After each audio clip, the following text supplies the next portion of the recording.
Tonight, the judge-only trial for alleged serial killer Jeremy Skibicki continues today in Winnipeg. I think there's room for improvement. And questions arise about consumers getting any benefits from Ottawa's Nutrition North program. Winner of the 2024 Arctic Inspiration Prize is... And we learn who is this year's winner of the 12th Annual Arctic Inspiration Prize.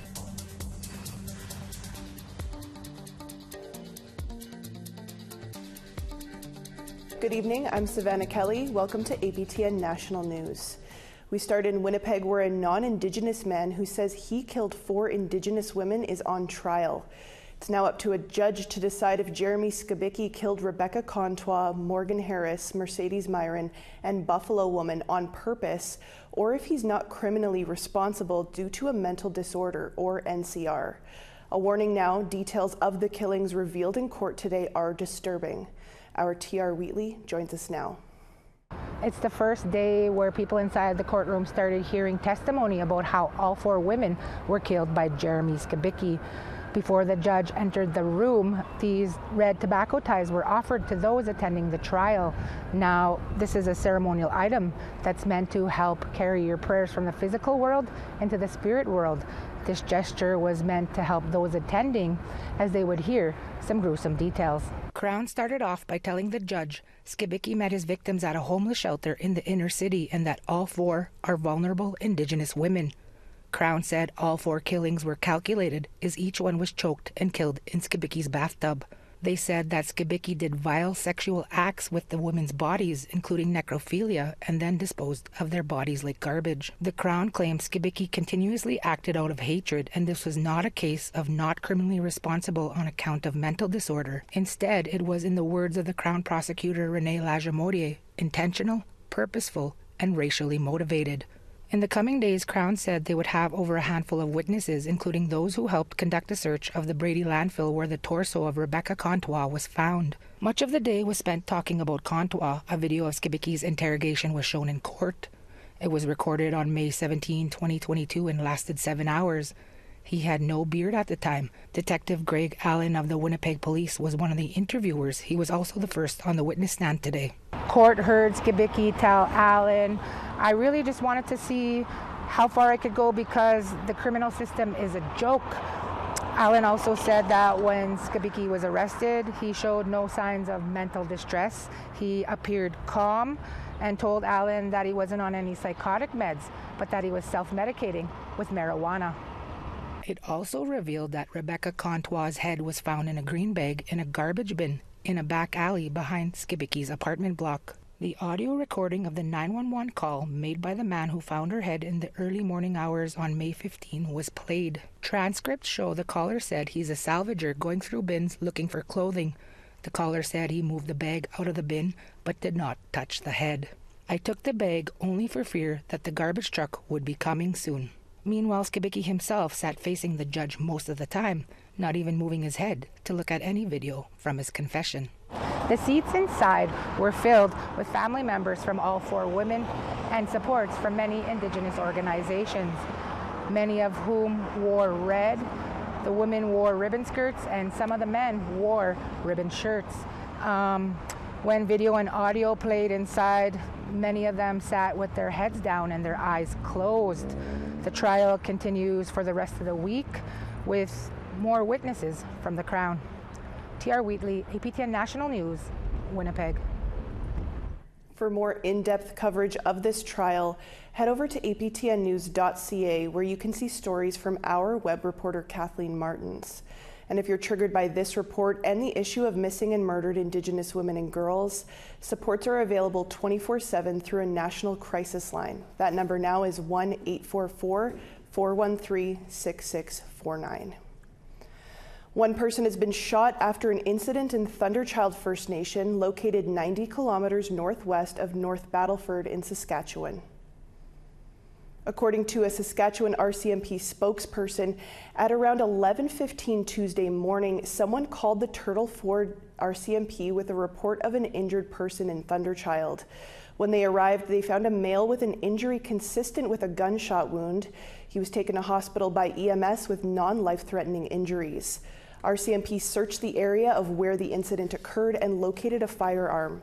Sources tell APTN News that the incident was gang-related and that the First Nation was put in lockdown for about 30 minutes as a precaution.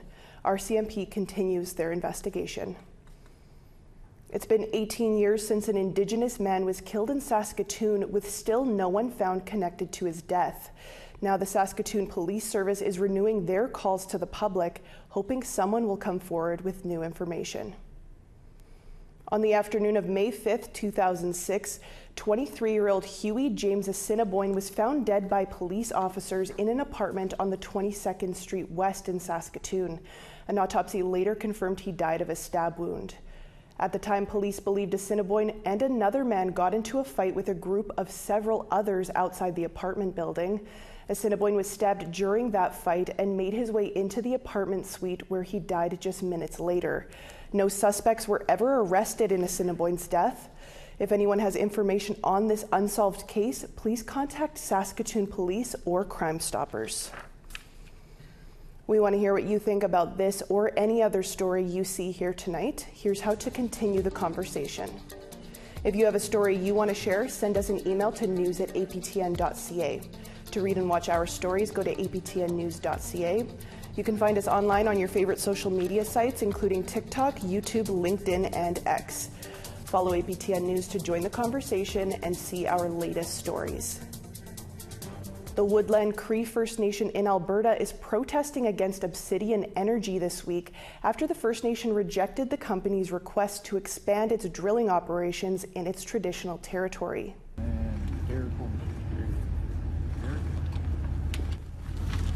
Video of a brief meeting between Obsidian and Woodland Cree leadership shows Obsidian handing a court injunction to Woodland Cree, ordering them to cease blocking access to one of their sites.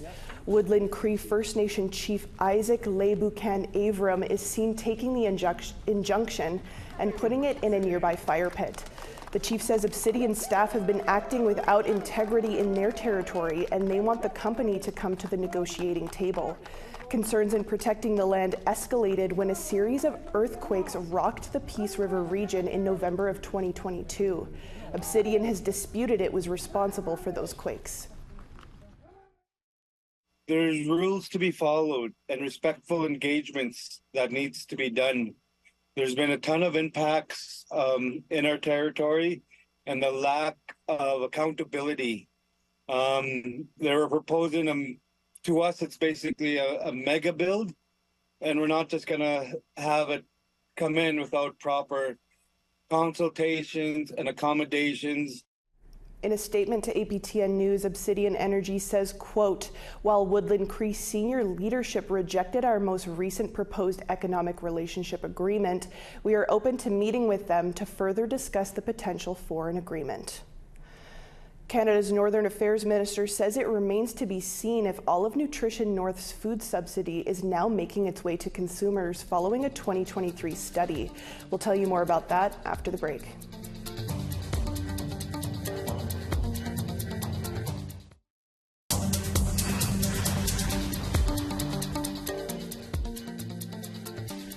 Welcome back to APTN National News.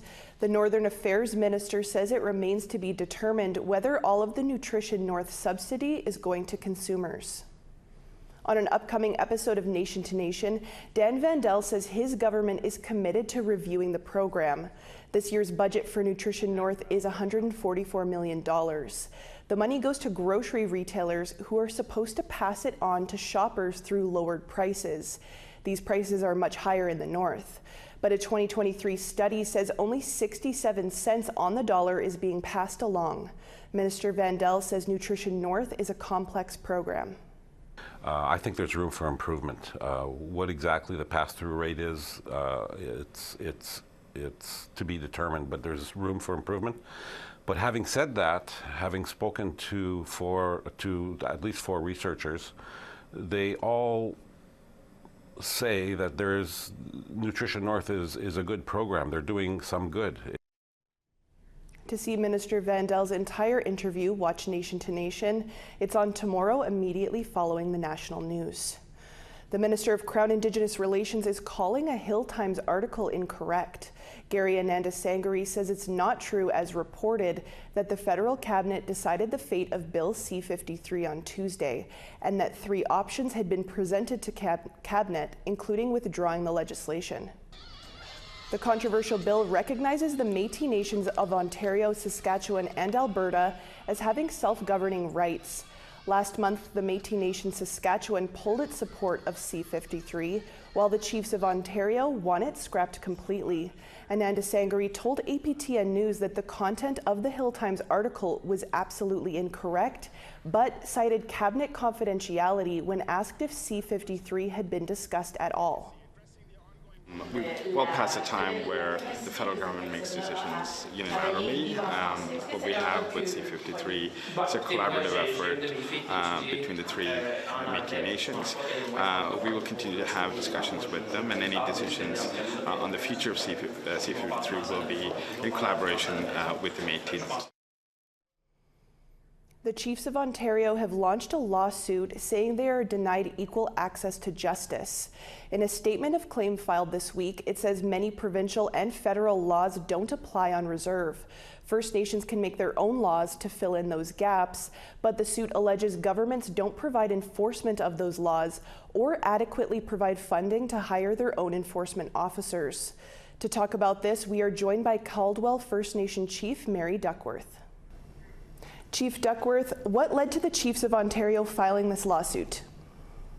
Hi, the Chiefs of Ontario brought litigation forward against Canada and Ontario for the failure to recognize that the First Nations laws need to be respected, enforced not only at the level of policing but within the courts. And what's happened is, with the new Police Act that came through on April 1st, 2024, it is absent of being able to provide any protection or measure of justice for the First Nations, because it is basically saying that they will not come onto the territory and enforce laws. And what are the consequences of not being able to enforce First Nations laws on reserve? The consequences is creating a lawless society whereby you would allow people that even the nation wouldn't want to be on the First Nation there, because we wouldn't have the ability to execute our laws, call the police and have them removed. And what it does is, it concerns me, because as the sitting chief, my responsibility is to the community, the members, and the protection of our people. And I'm concerned about the level in southwestern Ontario of human trafficking, the amount of drugs that are moving through the territory, and the inability to protect our women and children who deserve the right of justice like any other person that resides in municipalities and other territories. You kind of touched on this. I'm just wondering, what are some concrete examples of how inadequate funding is making communities unsafe? Well, the inadequacy is the inability for us to execute our own laws and have the police enforce them and actually take it to the next level to court to be able to have it dealt with in a meaningful way. And I give an example of the Residency Tenancy Act. So within the First Nation, if there happened to be somebody there that was nefarious and doing, behaviors that were harmful to the community, and we had our law and enacted it and was going to move on it, we would require the police to come to assist in that, help us, with the prosecution and make our community safe. The act is absent of that. We are not able to do that. It doesn't speak to that.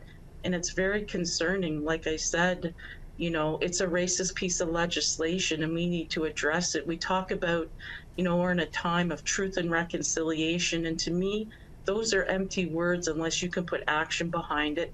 Those are empty words unless you can come to the table like the Chiefs of Ontario have been asking for the past 5 years to meet and talk about, safety measures and having the ability to access justice. And it's just not happening. And, we were in Ottawa, in Queen's Park, in March before the act was enacted to meet with MPPs and to discuss this. but nothing moved, and it just moved forward, and it fell on deaf ears, and it's concerning to me as citizen, as a chief that is responsible, for the care of the community. And the statement of claim says threats came out of Ontario Indigenous Minister Greg Rickford's office when news of a possible lawsuit reached it. We've reached out to his office, but they won't comment on the case while it's before the courts. What can you say about what sounds like a serious allegation? I'm concerned that somebody in power like that would respond negatively to the First Nation. I mean, you are the Indigenous Minister for Ontario, and I would hope in 2024 that we could have a meaningful relationship, a trusting relationship, a relationship that's respected with dialogue. Reprisals are something that we face within our territories every day. And, to have somebody comment like that concerns me. And at the end of the day, I look at the responsibility that I have and the responsibility that the Crown and Ontario has to the rule of law, which they always speak to on a high level. So apparently not having access to justice is a rule of law for Canada and Ontario. And that's not in keeping with truth and reconciliation. It's not in keeping with good relationships. And, we're neighbors.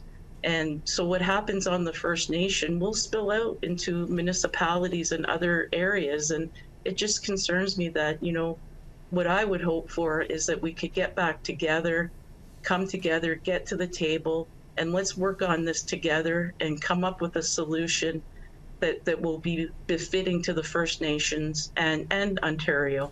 So I look forward to being able to, still work together. There's always a chance to come together before it reaches this level that it's gotten to. And part of it is there's nothing about us without us. We need to be at those tables. Setting up separate tables to address issues in our communities never works, is never worked. And I feel that there's an opportunity, and there always has been an opportunity, to work with the First Nation leadership to ensure our communities are safe, to ensure that we're good neighbors, and give us access to justice. Chief Duckworth, we'll have to leave it there, but thank you very much for taking some time to speak with us today. Miigwech. We need to take one more quick break. Our photo of the day and weather are coming up. Plus, we'll tell you about some of the big winners of this year's Arctic Winter Prize. This is a project of love and compassion, and for need for youth to be leaders in their communities.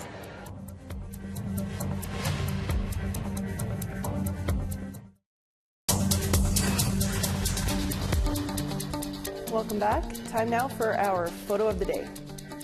On a clear night from the Gitxsan Nation, Clarence Jones shares this stunning full moon behind the silhouette of the forest. We always appreciate Clarence providing for our photo of the day segment. And thanks to everyone who keeps sending those photos in. Send your photos to share@aptn.ca for the chance to be our next photo of the day. Now let's take a look at tomorrow's weather forecast. Starting off on the east coast, 9 degrees and rain for Halifax, mix of sun and cloud for St. John's, and 10 degrees. Sunny and 5 degrees for Nain, Kuujjuaq, +8. Quebec City, rainy and 12 degrees, Gaspé, mix of sun and cloud, +9. Toronto, mostly sunny and 14 degrees, North Bay, mix of sun and cloud, +15. Timmins, 15 above there, Sioux Lookout, mostly sunny and +16. Rainy in Churchill and 12 degrees, +17 and rain for Thompson. Winnipeg, sunshine and 23 degrees, Barons River and Princess Harbour, +15. Regina, sunshine and 19 above, North Battleford, +18. Stony Rapids, rainy and 15 degrees, La Ronge, sunshine and +18. Sunshine in northern Alberta, 20 degrees in Fort McMurray, high level, +20 as well. Red Deer, 19 degrees and sunshine, +17 for Medicine Hat. Penticton, 25 degrees and sunny, Campbell River, +23. Fort Nelson, +24 and sunny, Smithers, +20. Mayo, rainy, 11 degrees there, Rock River, +7. Sunshine and 15 degrees in Wauti, Fort Simpson, +20. Colville Lake, snowy, 1 degree there, and Nuvik, +4. Chesterfield snowy and 0 degrees, +1 for Whale Cove. Clyde River snowy and -9 there, Aglulik, -7. Despite being the least populated place in Canada, the North isn't short of innovators with big ambitions to help their communities. Last night, 10 teams from across the North got a significant financial boost thanks to Canada's biggest prize organization. Our Whitehorse reporter Sarah Connors was there. On Tuesday evening, around 200 people from across northern Canada gathered in Whitehorse to celebrate the 12th annual Arctic Inspiration Prize. The annual prize is the largest in Canada. It recognizes diverse teams from across the North with innovative projects in things like education, health and well-being, and culture. Each year, it awards a $1 million prize, up to 4 prizes of up to $500,000 each, and up to 7 youth prizes of up to $100,000 each. And the $1 million winner of the 2024 Arctic Inspiration Prize is Inutsiavik Center! This year's $1 million prize winner is the Inutsiavik Center. The team plans to open a not-for-profit cultural center in Hopedale, Labrador. The project aims to revitalize the Inuktitut language and culture by providing accessible education and programming to the Inuit. It's incredible. We're all absolutely speechless, and we are very grateful. The 1 million isn't for us, it's for Nunatsiavut. It's for all Nunatsiavut as a whole, and as the team members of Inutsiavik, we want to sponsor and promote all of us together, Ilunata, all of us together as Inuit. And the third winner is Hebron and Newtok Reunions team. Other teams like Hebron and Newtok Reunions took home smaller prizes, though the money is still substantial. The Inuit communities of Hebron and Newtok and Labrador were evicted in the 1950s by the provincial government. The team will use its prize of close to $300,000 to help able-bodied elders temporarily travel back to their homeland in July. We're doing this for the able-bodied ones, and everyone is going to have a chance to be honored and acknowledged while we're there. 4 teams were also awarded prizes in the youth category, including Youth Coalition for Food Security North. Its $100,000 prize will go towards connecting youth with food initiatives across northern Canada. This is a project of love and passion, and for need for youth to be leaders in their communities. The prize is funded by the Arctic Inspiration Prize Charitable Trust, which is made up of Indigenous organizations, governments, industry, and other partners. This year, more than $3.2 million was awarded to 10 teams from across the North. Sarah Connors, APTN National News, Whitehorse. And that's all the time we have for your Wednesday news.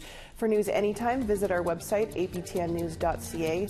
And don't miss our new daytime edition of APTN National News, airing and streaming online every weekday at 1 p.m. Eastern, 12 p.m. Central. I'm Savannah Kelly. Marcy Miigwech, thank you for joining us. Have a great night.